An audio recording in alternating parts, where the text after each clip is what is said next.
Def Leppard. In Sheffield, the air in the late 1970s wasn't just heavy with industrial smoke, it was heavy with routine. Most teenagers were expected to follow the same path: school, factory work, repeat. But a small circle of friends decided they wanted something louder than repetition. That's where the story of Def Leppard deepens, not as a sudden rise, but as a slow, stubborn refusal to stay ordinary. The garage years, when everything was too loud and not loud enough. Before the fame, there was noise. Not the polished kind, just raw volume and ambition crammed into small rooms. Joe Elliott wasn't even originally just a singer in his own mind. He was a fan trying to become part of what he admired.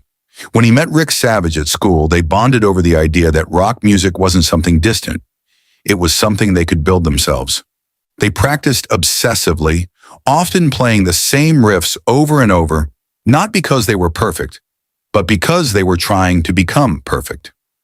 Pete Willis brought early guitar firepower, while Tony Kenning held down the original drum seat. They called themselves Atomic Mass at first, a name that already hinted at energy waiting to explode. But something about the identity didn't fit.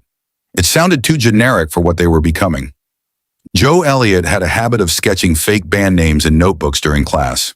One of them, Def Leppard, was meant as a joke, deliberately misspelled to sound more like a myth than a band. The spelling shifted, sharpened, and eventually became Def Leppard. It sounded dangerous, slightly surreal, and impossible to ignore. The new wave crash, from local gigs to national attention. The band's early gigs were chaotic. Small pubs, tiny clubs, sticky floors, and audiences that often didn't know what to make of them. They weren't punk, but they had punk energy. They weren't classic rock, but they had melody. That in-between identity became their weapon. By the time they recorded their early material, the British music scene was shifting into what would be called the new wave of British heavy metal. Bands like Iron Maiden and Saxon were pushing heavy music forward, and Def Leppard found themselves part of that surge almost by accident. Their debut album, On Through the Night, 1980, didn't explode immediately, but it opened doors. Critics were divided. Some didn't know whether they were too polished for metal or too heavy for pop, but audiences were paying attention. More importantly, America started listening.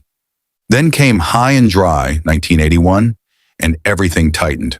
This was where their identity started sharpening.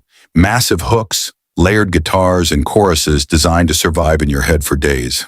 A producer named Robert John Mutt Lange pushed them into a more disciplined, radio-ready direction.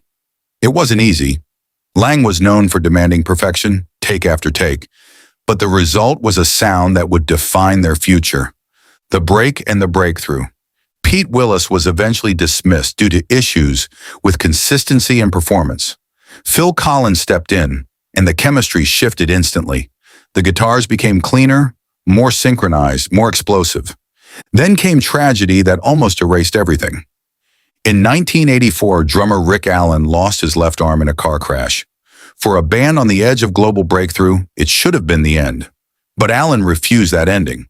Through rehabilitation, engineering experiments, and sheer determination, he learned to play again using a custom electronic drum kit that allowed him to perform complex rhythms using his remaining limb and feet.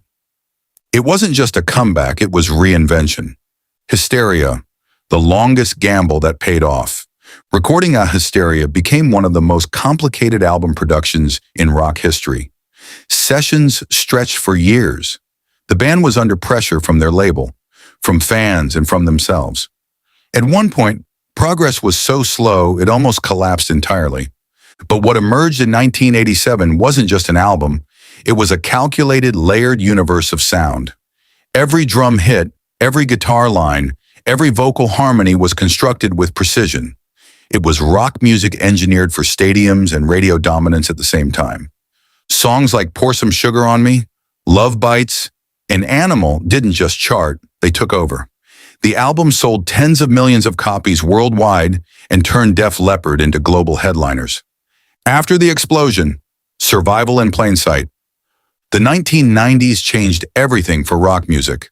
Grunge shifted the spotlight away from polished arena rock. But Def Leppard didn't vanish. They adapted without abandoning their identity. They toured relentlessly, built a reputation as one of the most consistent live acts in rock, and maintained a loyal fan base that spanned generations. Their catalog became a bridge between eras.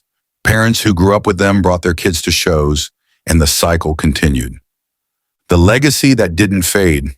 What makes Def Leppard's story unusual isn't just success, it's endurance through repeated near-collapse moments. A band built from teenagers in a working-class city. Early identity confusion that somehow became iconic branding. A drummer who rebuilt his entire technique after losing an arm. An album that took years to finish and changed their entire trajectory. A genre shift that could have erased them, but didn't. Today, when their songs still fill arenas, it isn't nostalgia alone holding them up.